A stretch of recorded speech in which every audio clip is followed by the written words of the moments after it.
What's up, folks? Welcome back to the WHOOP podcast, where we sit down with the best of the best, help you unlock your best performance. I'm your host, Will Ahmed, founder and CEO of WHOOP.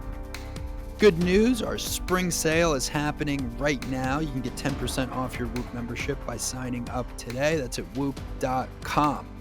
Okay, this week's episode, WHOOP Global Head of Human Performance, Principal Scientist Kristen Holmes, is joined by WHOOP SVP, Research Algorithms and Data, Emily Capodilupo.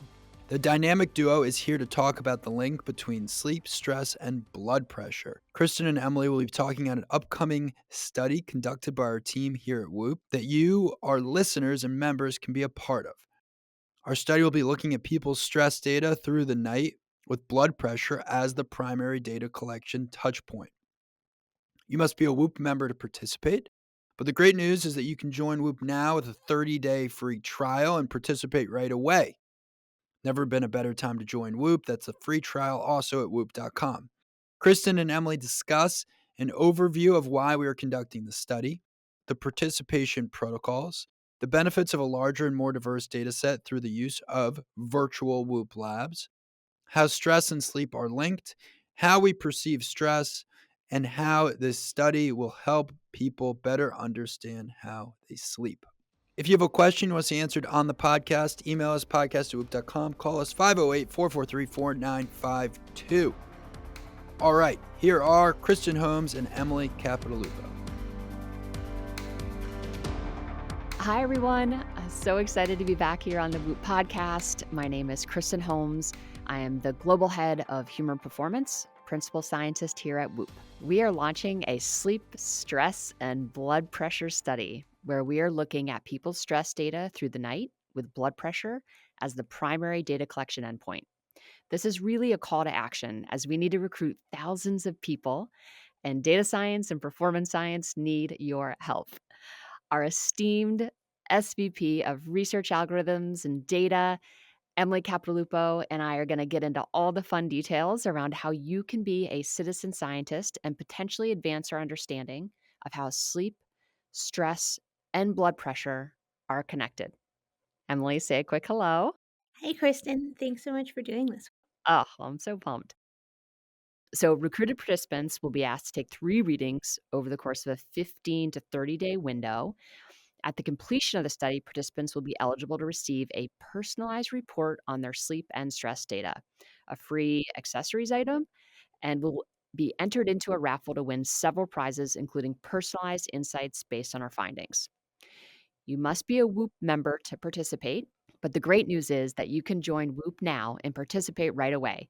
So there has literally never been a better time to join WHOOP to get bonus insights into your sleep and stress, or just simply to get started on your health and performance journey. So the main point of the pod today is, Em and I really want to educate everyone on why we are doing this study and how folks can participate. We also want to acknowledge an important moment in that we are launching digital WHOOP labs. The digital research experience enables members to be co-builders of new and emerging features and be citizen scientists contributing to important scientific research, as well as pushing forward research across multiple health fields.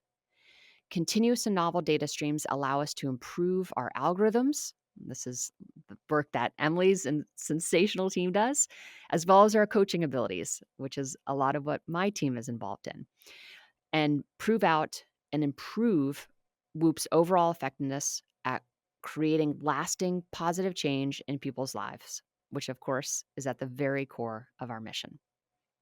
Emily, super pumped to talk to you about this study and just talk about global impact of stress and sleep and their interconnectedness. But before we kind of get into those details, tell folks why we're doing this study. Yeah, so a couple of reasons. First off, among other things, the NIH, the National Institute of Health, declared April National Stress Awareness Month. In addition to this being a particularly good time to be thinking about stress, stress is something that WHOOP thinks about all the time. The World Health Organization declared stress the epidemic of the 21st century. It's one of those things that we've gotten inappropriately complacent with. Like, it's so casual to be like, "Oh, I'm stressed," or like, "This is stressful," like, to the point where I don't think enough people really understand what stress is, why it's important, but we keep looking at stress in our WHOOP data, and it keeps coming up as such a significant factor and such a poorly understood one. People ask us about how to improve sleep. Well, sleep impacts stress and is impacted by stress.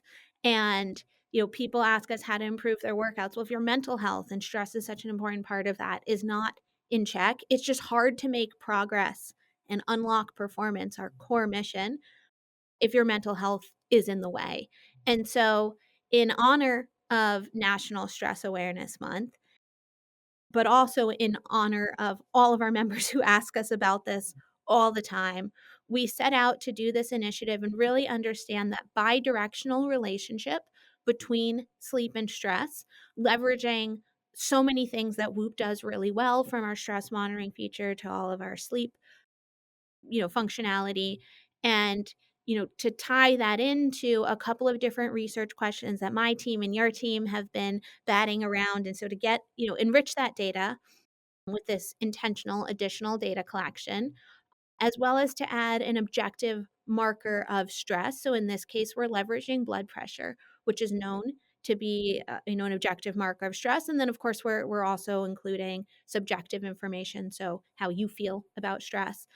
We're going to tie this all together in order to do some really novel and hopefully groundbreaking research on the subject, as well as to give the WHOOP members who participate direct individual insight into their stress, because it's World Stress Month. So for any WHOOP member who participates, they will get a personal report looking at their stress and sleep and how those things are related. So you'll get information just about you, as well as, of course, the information that we learn broadly across the population. So, two unique opportunities to learn. Everybody will get to see the population analysis, but for those members who participate, every single US based WHOOP member over the age of 18 is eligible to participate. That's going to give us an opportunity to really help you understand your stress in a very personalized way. That was the motivation for the study, why we're doing it now. The more you understand your triggers to stress, the better you understand stress broadly, the more you're going to be able to take action and reduce the stress in your life. Because one of the things that, in looking at the WHOOP data and doing research on the subject, that keeps coming up for me is stress in our society is out of control right now, but there's a lot that's in our control to bring it into control, right? So it's something we're actually not at all powerless to handle, but there's so many new and sneaky ways that stress has increased in our lives, and we do need to be intentional about reducing it. So, my goal with this study is that we're going to help people understand their own reactions to stress, how stress shows up in their body. I want people to take away an appreciation for how much stress they've normalized and stop being okay with that, and then learn a couple of tips and tricks to reduce stress in their life. I love that. It's a beautiful overview, Emily, and I'm excited to dig in a little bit deeper to some of these aspects of stress and some of the interventions that we know are helpful in proactively managing stress. I think to your point, it's I think the recognition of when stress is adaptive, when we're kind of perceiving stress as really challenging. And I think our hypothesis going into this study is that when we perceive stress as challenging versus threatening, it probably has a we might not see it manifest in a negative way in our sleep, for example, in markers of recovery and things and blood pressure. And so we're excited to see have some of these subjective questions running alongside so we can kind of contextualize our objective data. So excited to dig a little bit more into that. But it was a beautiful explanation on just kind of what stress is and why it's a problem in our society and what we're hoping to learn. Yeah, and can I just add to it? We're very excited about this study. I hope you are too as you listen to it. Two important things to take away. One, if you're listening to this and you're not a WHOOP member, but you are otherwise eligible in that you're based in the US and above 18 years old, you can join a WHOOP right now for a 30-day free trial and start the study on night one. So while we're saying that this study is exclusive to WHOOP members, this can be the very first thing you do as a WHOOP member. So anybody who really wants to join and deeply understand stress in their body, don't stop listening and say, "Oh, that like this is just for members." Great time to become a WHOOP member. And then the other thing is, we keep talking about like, oh, you have to participate in this study. I really want to highlight the total active participation time in this study is under an hour. It's really easy to take these three readings, three different times over the course of 15 days. And you will unlock really, really valuable insights. I participated in an earlier internal version of the study. It was really easy, and I learned a lot of interesting things about my body. And we'll dig into that as we go through this podcast. But I'm very excited for the things that we're going to be able to bring to people, and all what's required of you to unlock these insights is really light. So must be 18 or older, US base, a WHOOP member, blood pressure cuff. Yeah. So we are using blood pressure as an objective marker of stress. This has been well established in the literature as well as, in our own laboratory. When we developed our stress monitor feature, we were using blood pressure data that we collected in our own physical lab here in Boston. And so in order to capture acute changes in stress as you go through this 5-minute breathing exercise in the morning, we're going to use three blood pressure readings, 1 minute apart. And so you need to have access to an FDA approved blood pressure cuff in order to participate. We'll put links in the show notes to eligible blood pressure cuffs. Amazing. So why don't you go through the protocol? So what are people going to be doing exactly? Sure. When you sign up for the study, you're signing up for 3 nighttime morning pairs of data collection, each about a week apart. And so what it would look like is at night, you fill out a survey, answer a couple questions about what you've been doing, all very fast, takes 3 minutes to do this. Then you sleep wearing your Whoop strap. And so we do ask that you make sure that it's charged, at least, charged enough going into this.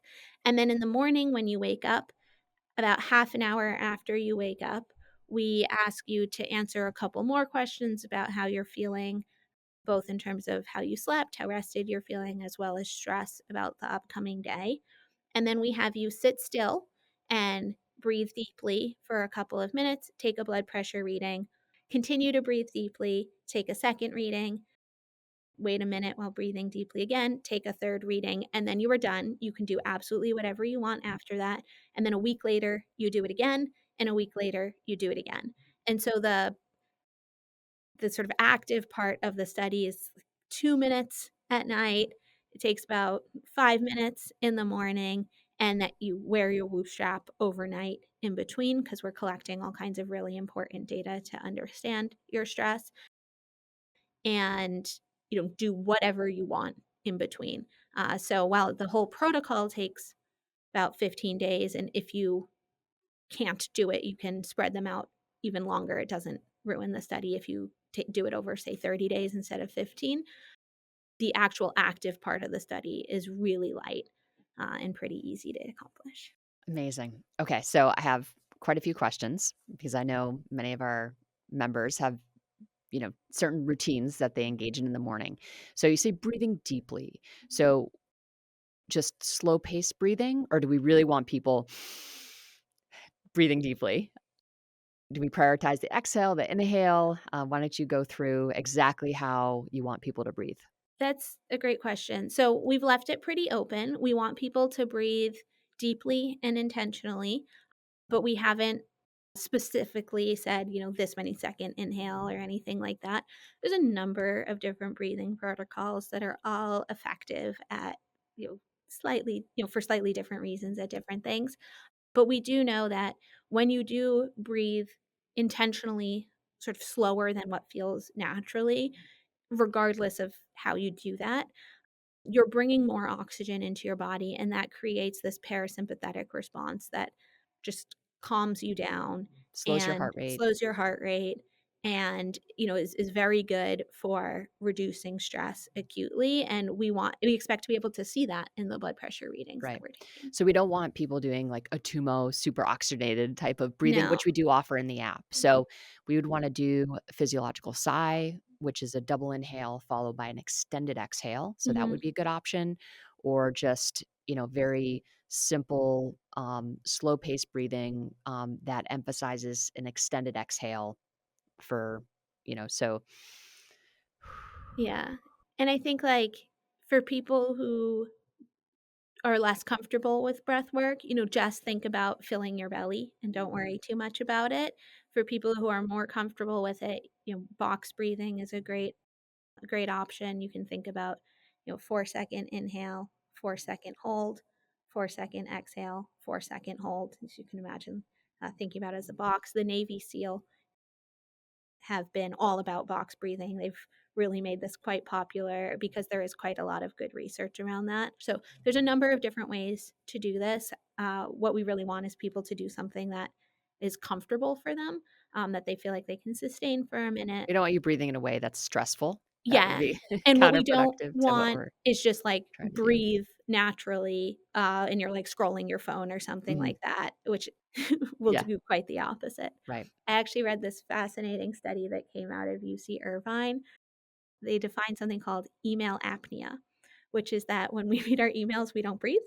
Um, and Hold your we breath. we breathe much less deeply and faster, and it's because it's stressful to us.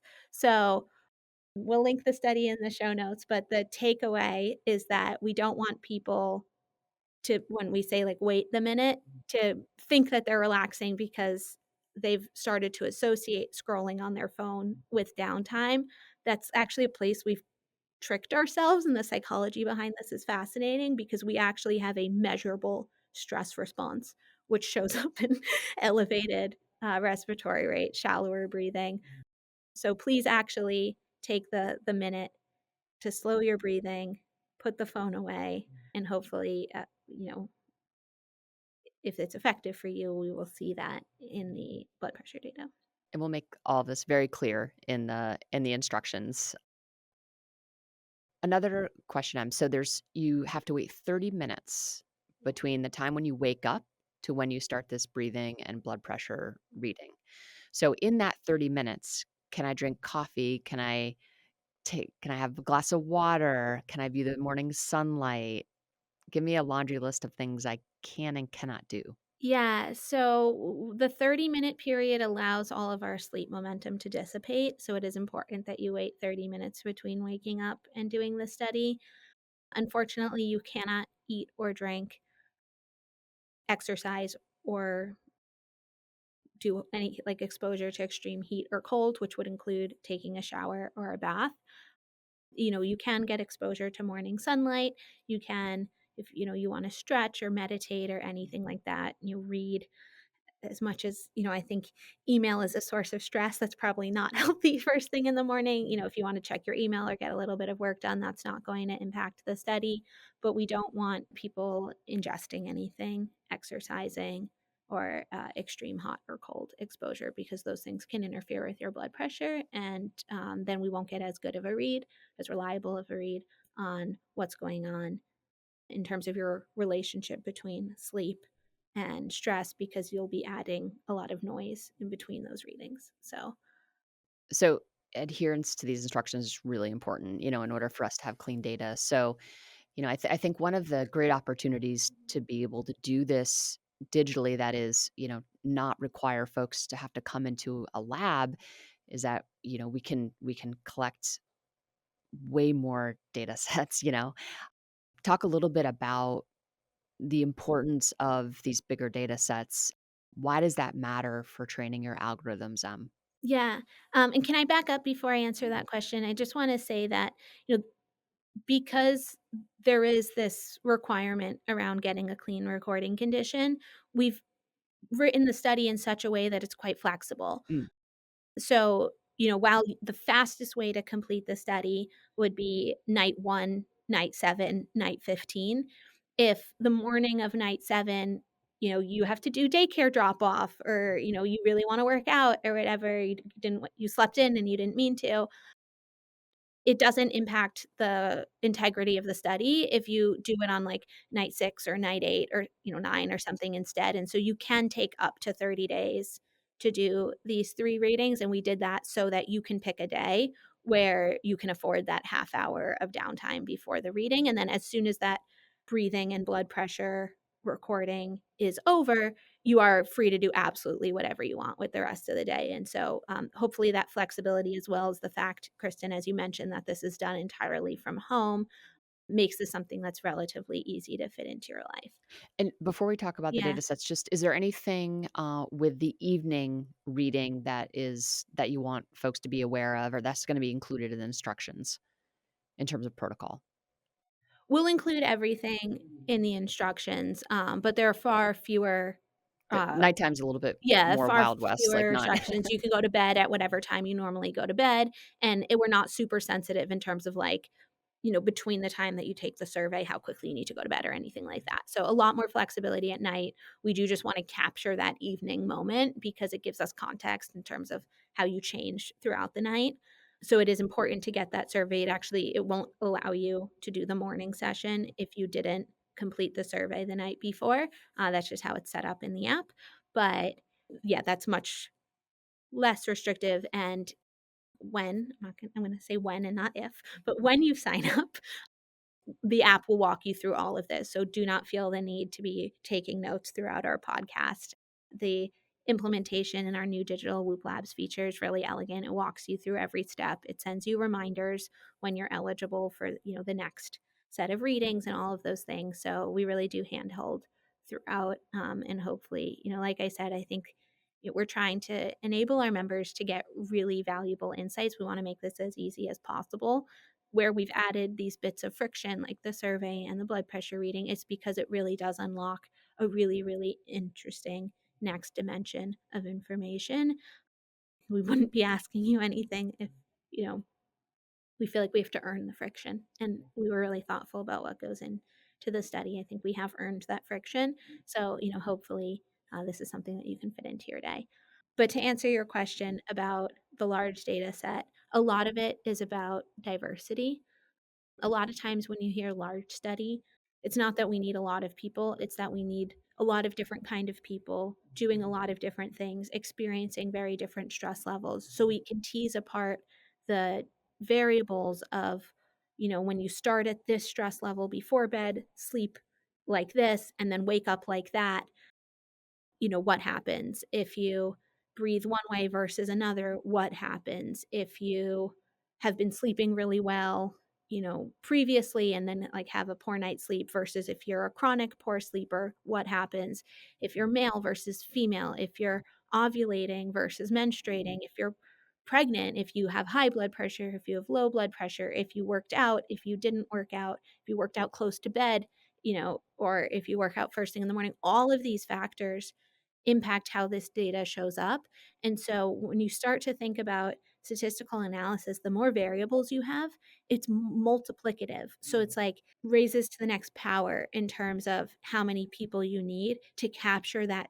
You can picture it as like a grid of the demographic sets that we're trying to capture. And so we really want to make sure that we're not going to report out at the end of this something that's like, oh, here's how healthy young males respond to stress or how their sleep is impacted by stress, but actually something that is representative across the board. And so it's not that we need a lot of people, we need a lot of different people. And in order to get a acceptable number of people to have statistical significance times all of these different dimensions that we want to understand these relationships across, that ends up being a lot of people. And we're really lucky to be able to do research at Whoop where our member base affords us these large studies that traditional academic routes could never rally. Just right. we want to do this thing for National Stress Awareness Month. This would be just a massive and totally impractical undertaking. But we're hoping that we can activate our member base, and that we know that we have this diversity within our member base, and we can uncover these insights that we can publish and make available to the world, for free. Anybody who wants to understand these things, because like I said, I agree with the World Health Organization. Stress is a massive epidemic. It's really scary what it's doing to us. I think we don't appreciate it nearly enough. We don't appreciate how much more stressed we are than the generation before us. We don't know how to leverage it, I think, We don't know effectively. how to leverage it I mean, effectively. that's to me, that's the biggest opportunity Yeah. is being able to understand how stress manifests during your day, what is adaptive versus maladaptive, and then being able to frame it in a way that is productive. Yeah. And I think there's so many things that are scary and on the rise and out of our control, right? I can't adapt a couple of good habits and counteract the fact that breast cancer is on the rise or something like that. But stress is very much on the rise, and there's a couple of things that if you're just aware of, you can very meaningfully bring down your stress levels. And maybe now's a good time to get into it, but I think people don't appreciate all of the good things that that does. It's not just, "Oh, and then I'll stop feeling stressed." Like, you can literally stress yourself into type 2 diabetes. Like, you can literally stress yourself into Hypertension. Alzheimer's. Well, yeah, hypertension for sure. Let's talk about stress. What is it? Yes. What happens when I'm stressed? Why is it that I can stress myself into type 2 diabetes? So, when something tells us, and a trigger in our environment, that we need to activate, we have what's called a physiological stress response. And let's imagine the sort of classic, evolutionary example of this, right? Like, there's a physical threat, a tiger. So I see a tiger, and the absolutely desirable correct response here is that I activate my stress response. And so what does that do? It's going to cause my blood sugar to rise. Why is that important when there's a tiger? Well, if there's more sugar in my blood, that's going to go to my muscles. They're going to be able to fight or run faster. It's also going to go to my brain, which is going to allow me to react better. It's going to allow me to make better decisions. Um, Mobilize energy effectively to deal with that environmental challenge. exactly. I'm also going to see my blood pressure rise. Why is that important when there's a tiger? Well, if my blood pressure rises, that's going to send oxygenated blood to my brain, right? Which again, I want to react faster, make better decisions. And so the blood pressure rising super helpful. Another thing that happens is we release clotting factors. Why is that important? Well, if the tiger successfully nicks me or bites me, right, I want my blood to clot, right? So all of these things, when they happen acutely in the threat, are like absolutely what I want to happen. But what happens now if, the thing that's stressing me out isn't a tiger, right? It's like Slack pinging me nonstop, and I'm like, "Oh, I have to respond to that. Oh, I have to respond to that," right? Like, you end up with, instead of this somewhat rare occurrence of, tiger, and instead the super common occurrence of, my phone pinging, instead of these acute activations that immediately dissipate, you get these chronic activations that don't get a chance to dissipate. And going back to the tiger, right? Like, if there was in fact a tiger and my blood sugar elevated and I then ran, right? I leveraged that blood sugar. And so, yes, my blood sugar rose, which, when we think about diabetes, we're like, oh, that's bad, right? Blood sugar. But if I use it to run, then I burn it. And so the elevated blood sugar becomes energy I use. Mhm. If That's an instead, adaptive right, example. that's the adaptive example. If I have this stress response to the phone pinging nonstop, my elevated blood sugar, literally, I'm sitting on my couch, I'm lying in bed, right? So we don't burn it. That's a And non-functional acute activation. yeah, and so because we don't burn it, then you get this moment of like, okay, well, I became acutely insulin resistant, and then it just sits there as elevated blood sugar that stays high because my activity level didn't match it. And so when we keep activating like, hey, have high blood sugar, have high blood pressure, increase these clotting factors, and we don't then use those things. They don't dissipate. And we do them over and over and over again. The thing that is incredibly adaptive becomes, well, what do you call it when your blood sugar is elevated all the time above what your body needs? Well, that is literally, prediabetes and then diabetes if it gets bad enough. And we've seen that like when you're chronically stressed, that's highly correlated with type 2 diabetes, and that you can go in and manage that stress and reverse that. And so I think just being aware of where are all these little stressors in our life, and what are some of the ways you can manage those things and reduce those things, and a huge first piece of that is awareness. Yeah, I think a lot of people describe their leisurely phone stuff and like, "Oh, my friends are paying me all the time," is something that they enjoy, at least, like, their first reaction is that they enjoy it sometimes, but, nonetheless, it's very stressful because it keeps activating you. Right. And I think it's really kind of going through your day almost and realizing, okay, what are the things that create these non-functional acute activations, right? And I think notifications on phone and Slack are absolutely in that list, right? I think we know from the research that it's not really a productive use of activation, right? It's, you get a little bit of a dopamine hit, and but that isn't, I think, when we look at how stress during the day is gonna manifest in our sleep, for example, and we're thinking about these non-functional acute adaptations, right? These notifications, our phone ringing. We need to probably create patches of time throughout our day where those are all shut off, right? And we're kind of intentionally programming time in our day to go in and react to our Slack, for example, but getting constantly pulled away from the moment is really where we actually increase our anxiety levels, right? So maybe let's talk, Emily, how an increase in our anxiety levels and, kind of this constant, these constant acute activations without appropriate levels of deactivation actually impact our sleep at night. Yeah, so I think high level, there's a couple pieces. Like sleep impacts stress, stress impacts sleep. Sleep impacts stress because sleep deprivation is a stressor, right? Like we all have a certain capacity to like be annoyed, to take on stress, right? To have something challenging and be resilient to it.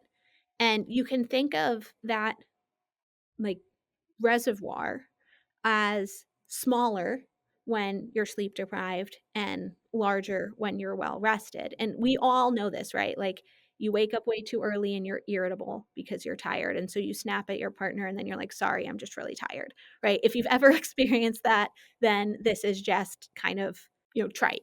But when that like reservoir is depleted, we, or, smaller to begin with, we have these outsized effects or responses to things. And so like the same like objective input elicits a larger stress response. And so then on the other side, how does stress affect sleep? It's a couple of things. One is that when stress really gets mismatched from, productive stress and it becomes anxiety, it makes it really hard to sleep because what we start to see is rumination. So a huge, huge percentage of what used to be thought of as, sleep onset insomnia, so like trouble falling asleep, it used to be thought of as a sleep issue, is now understood to be a mental health issue. It's stress. It's a Like worry issue. worrying, right? And so because I am stressed about all kinds of things, because I am getting stimulated by my phone, I delay sleep or have trouble sleeping because I'm thinking about all of these things. And that's really helpful to be aware of because there are things you can do that are free or close to free, right? Like there's a lot of research that shows that if you just write down what you're worried about before bed, and it doesn't have to be like journaling sounds kind of, I think, intimidating to a lot of people. Like you do it on a Post-it note or scratch paper and throw it out. Like, it doesn't have to be this, like, fancy leather-bound journal or, like a thoughtful prompt or anything. Just, like, scratch paper, back of, a packaging or whatever. What's worrying you? Write it down. That somehow helps you stop worrying. And there's good research around that, this Amazing research concept of behind it. scheduling worry, Yeah. every day you just yeah, you just kind of write it. I think when you put language and meaning to it, it actually does help you process that worry in a more, functional way, and Yeah, and, if you're lucky enough to have a partner who cares, sometimes doing this with somebody is really helpful. For me, my husband and I have ritualized that, like, end of day check-in, and so we talk about, what we're grateful for, what we're maybe annoyed about, and it helps us avoid going to bed annoyed, kind of process things that maybe need to get processed. And, I've loved doing this ritual with him, but I also find that it helps there. So, if there's somebody you can, in a productive, healthy way, like, unload on a little bit and share your worries, sometimes that makes it easier too.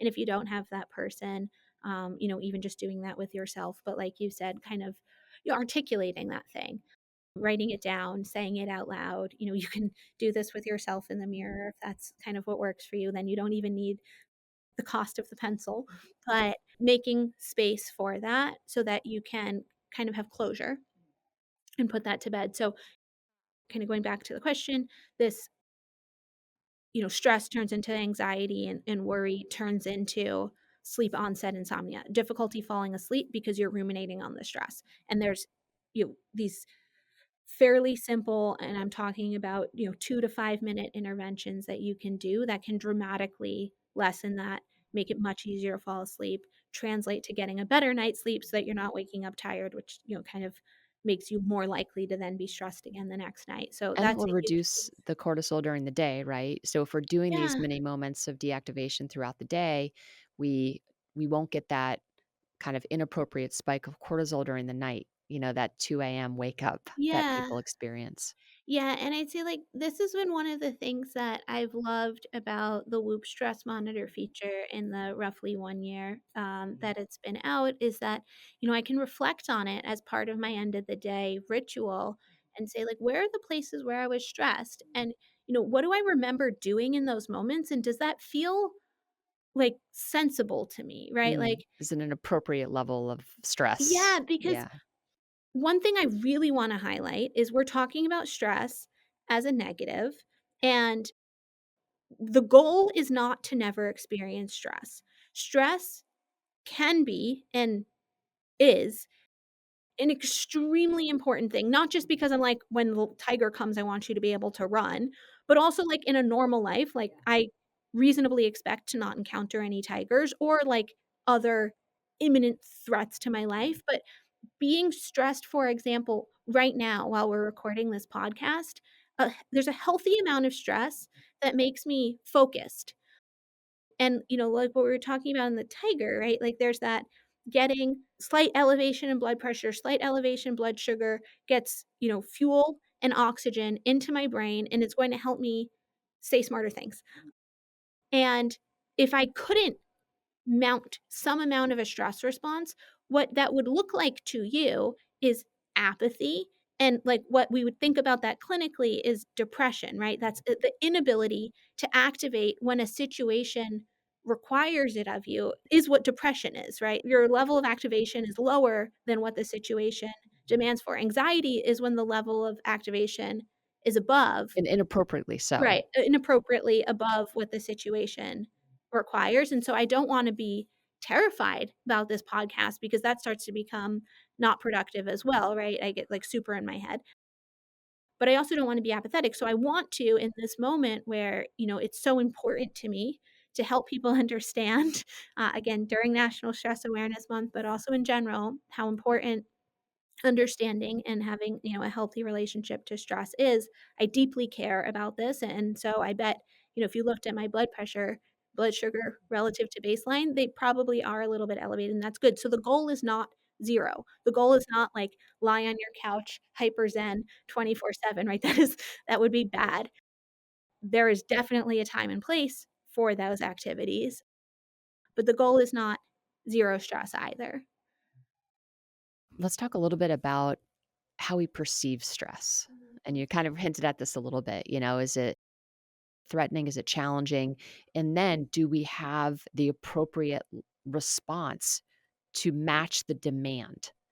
Right? And it's we either have a bunch of demand matches, and we can almost think of that as, we come with the capacity, right? We're well slept, we've had consistent sleep, quality sleep, appropriate duration of sleep, and that basically allows us to come to our environment with a fuller tank, right? And when we have a fuller tank, we can engage in the environment and get and generate appropriate levels of arousal for the situation.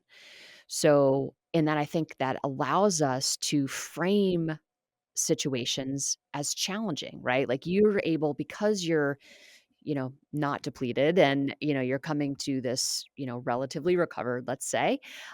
I know you have a baby, so sometimes that's not always the case, but you are able to generate an appropriate level of arousal. You're able to mobilize your energy in a way that allows you to perform to your potential, right? And in this moment. Talk a little bit about that role of kind of perception and how we've baked that into the study design. Yeah, so the same objective thing, let's call it this podcast, right? Like to go back to that same example, right? If I think about this as a fun challenge, as an opportunity to educate, our listener base about something that's important, I have an appropriate level of arousal that can let me peak, right? Like there's the parabola, right? Where if I'm not activated enough, way too calm, you can think about it as like apathetic, or like I'm not taking this seriously. I don't think it's important. And I'm probably going to give just like the answer that comes to the top of my head, not necessarily the best answer to a question. Maybe it's a little bit shorter and it'll be less interesting, right? If I appropriately appraise the situation such that I'm elevated, but not too elevated, there is a sweet spot where that's going to get me to say the best possible answer that I'm capable of producing. And if I'm too stressed out, then I get really in my head. I You're overthink every disoriented, answer. your heart rate's too Yeah. high, like, you Um, start sweating. yeah, Yeah, right. All those right? things. And so now I'm like nervous about pleasing you or saying the wrong thing or who knows what. Right. And then that also causes me to give bad answers. And, I think one way to maybe think about if you had it just right is, tonight when I'm brushing my teeth, am I gonna go, "Oh, I should have said this to that question," right? Like those moments can tell you that Yeah, like maybe you appraised it like slightly wrong, or, yeah. who knows? But the important point here is like we want to have an appropriate stress response. And our world stimulates inappropriate stress responses to a lot of things that, like the pinging phone, there's no real threat. The psychology behind why we treat that like one and why that causes this reaction is out of scope for this Mhm. podcast, but completely fascinating. Maybe something we can get into another time. But the point is that we're getting stimulated in a way that generations before us never were. And we're getting stimulated all the time. And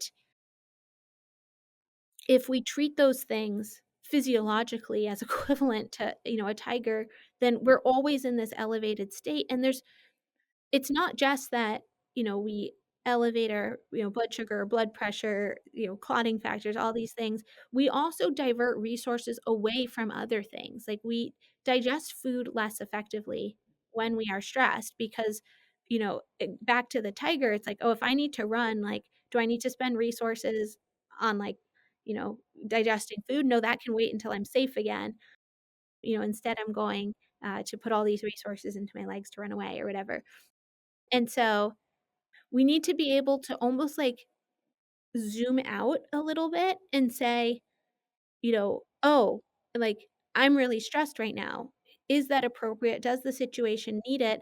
and then build the tools for ourselves to be able to say, like, I'm going into this podcast recording. Why is my heart racing? Why am I freaking out? And what we know is that if you go into, like, stand in front of a mirror in the bathroom and do what's called like hero posing. So you put like your hands on your hips, you spread your legs a little bit, think like the classic like Superman pose in like old timey comic books, right? You stand in that position, you're like, I got this. Like your blood pressure comes down, your confidence goes up, right? Like you can reduce your stress in like 30 seconds of hero posing. They did a study on surgeons who like did this hero posing between scrubbing and operating, and like medical errors went down because like that is a situation where I really want my surgeon to care. I want them to care a lot about getting it right, but I don't want them to be so scared of messing up that they can't act. I certainly don't want them to be so calm and, like, cocky, like, "I got this," that they're not vigilant about all the different things that could go wrong. So it's like, I want you to be a little stressed, like, I'm, asleep and cut open on your table, like, care about getting Yeah, this right, right? There's a healthy level there, but don't get so freaked out that, you you're can't think gonna make straight. silly errors and not think of things, and so if you take a moment when you feel your heart racing before a situation, or even just like schedule time throughout the day, like, am I showing up in the way that feels appropriate to what this day is demanding? And you'll breathe for a minute. There's research that shows that like a minute of intentional breathing or like 30 seconds of hero posing, right, can make a measurable difference that lasts not just in the minute while you're intentionally Yeah, breathing, but but hours also after. for the hours after. And so we can interrupt our day. And I think that's the thing that is so powerful. It's not just, hey, stress is killing you and you don't realize it, but also stress is killing you. And like, if you schedule 6 minutes, throughout your day in like 1 minute intervals, before you eat lunch, right before this meeting starts, while you're waiting for a friend to get As you're back. walking down the hall, 30 Right. seconds of breathing. Yeah. Can we do these things and interrupt them and bring our stress levels down, because the world is sort of trying to trick us into being way more activated, way more stressed than likely your life requires.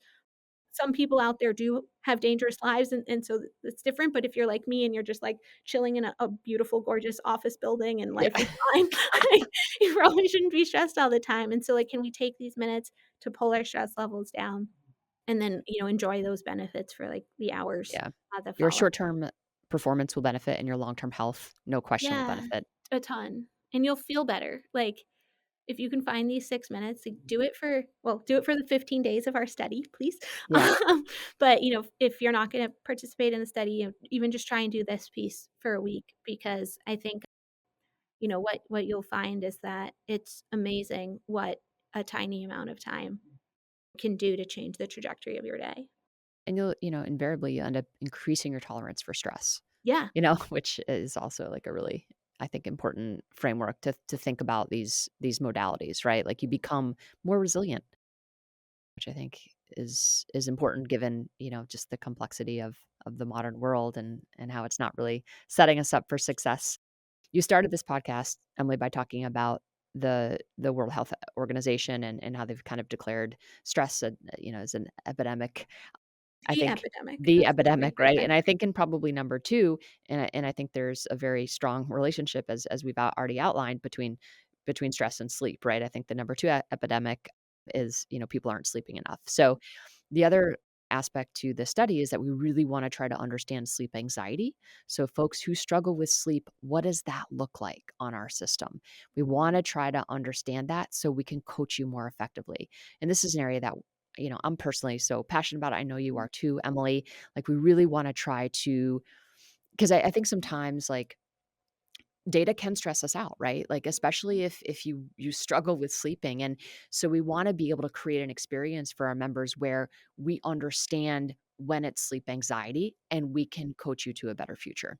Yeah, and thank you for bringing this up, because I think the big thing that we'd love to take away from this study is understanding what does the sleep issues look like when they are caused by stress, and what do sleep issues look like when actually stress is healthy and instead they're caused by something else. So we know that circadian disruption is a massive source of sleep issues. these are complicated because they're highly intertwined, because one of the ways that we can end up in a disrupted circadian rhythm is that we stay up late scrolling our phone. So we stay up late stressing ourselves out, in the name of fun or whatever. But, we do these things, and so we disrupt our circadian rhythm, but a lot of the coaching that Whoop has in the platform today focuses on the circadian side. A lot of the coaching that we're doing around sleep focuses around, timing and duration. So, getting enough sleep and then a healthy circadian rhythm. And, in the year since we've launched the stress monitor feature and been really poring over this data, we're understanding more and more that there's this really important relationship between sleep and stress. And if stress is the thing that's disrupting your sleep, then just coaching you on the circadian stuff and like, "Hey, Kristen, get more sleep. Hey, Kristen, your optimal bedtime is 9:07," like all those It's not things. enough. It's not enough, and it's going to get frustrating because following that advice will not solve your problem. And so, a big goal of the study is to understand stress and sleep so that we can specifically understand what does that look like when that is the cause of disrupted sleep, and that we can eventually then bring into our product, so not just giving you this one time report, but how do we then build features around, you and I might have very similar looking sleep in that, we had the same 8 hours and 22 minutes or something like that. But if your issue is circadian and mine is stress or vice versa, the actions that we need to take to, unlock sleep performance, right? Get our sleep to that next Are level gonna be could be different. wildly different. And that's really the magic and the power of Whoop is how do we figure out not just generic advice like, oh, X percentage of people have this issue. And, here's a couple of things that work for, new moms or, women in their 30s or whatever. But how do we actually say, like, okay, Kristen, this is what I'm seeing in your sleep. And so for you, do these things. And that could be very different advice, even if like you and I are sort of equally well or poorly rested than what I'm getting. Yeah, imagine like, when you keep your stress level below 2.5 on average over the course of the day, you exercise and you report having higher levels of control, you know what? You sleep really well. Yeah. Those are the kind of that's the experience I think that we wanna create for our member, like, that personalized. This study is gonna help us unlock that. Yeah, and that's what I'm super excited is to really deeply understand that. And so, I appreciate in advance people answering those questions and really helping us understand this because, we looked in academic literature to just see like, is this already understood? And it's not. And what we're aiming to do with this study is, by several orders of magnitude, the largest of its kind that's ever been done. So, just an absolutely massive study that's really going to help us look at the intersection of a lot of different important variables so that we can tease them apart, so that we can create actionable, personalized coaching in our app. And so, we said it at the beginning, but I think it's worth saying again like, this is really important and this is going to help us understand things about you as well as things about all of us that the world doesn't understand right now so that we're not in a place like 10, 15 years from now where like the World Health Organization is saying this is the most important thing going on right now. Because what I get excited and really encouraged by with stress is that there's so much in our control to do about this. And so it feels like an epidemic that really doesn't have to be an epidemic. Always the highlight of my week when I get to sit down and chat with you, Emily, so thank you. So pumped to be able to collaborate on this study with you and cannot wait to find out what we learn. Yeah. And we'll be back to Yeah. talk about the results, of course. We'll be back, and everybody who participates in the study is going to be invited to ask us questions. And Mhm. so, if you participate, you actually will shape the analysis that we will do and what we'll talk about in the follow up question later this summer once we're done collecting all the data. So, we're really excited. Not just to answer all the questions that you and I have when we designed this study, but also all the questions that we haven't even thought of that our members and the study participants are going to think of so that we can really make sure that, as you participate in this thing, you're really getting value out of it. So I think my team is scheduled to analyze these data end of July through August. So we should be back in September, right? Yeah. Talking about the results. That's what we're hoping for. Yeah. All right. Thanks, Emily. Thank you, Kristen. Thanks to Kristen and Emily for walking us through all the protocols, the benefits, and how to get involved with this great study. Once again, our spring sale is live, so head to whoop.com to save 10% on your Whoop membership. If you enjoyed this episode of the Whoop Podcast, be sure to leave a rating or review. Check us out on social, at Whoop, at Will Ahmed, at Kristen_Holmes 2126. Have a question you want us answered on the podcast? Email us podcast@whoop.com. Call us 508-443-4952. If you're thinking about joining Whoop, you can visit our website to sign up for a 30-day free trial. New members can use the code WILL, W-I-L-L, get a $60 credit on Whoop accessories. That's a wrap, folks. Thank you all for listening. We'll catch you next week on the Whoop Podcast. As always, stay healthy and stay in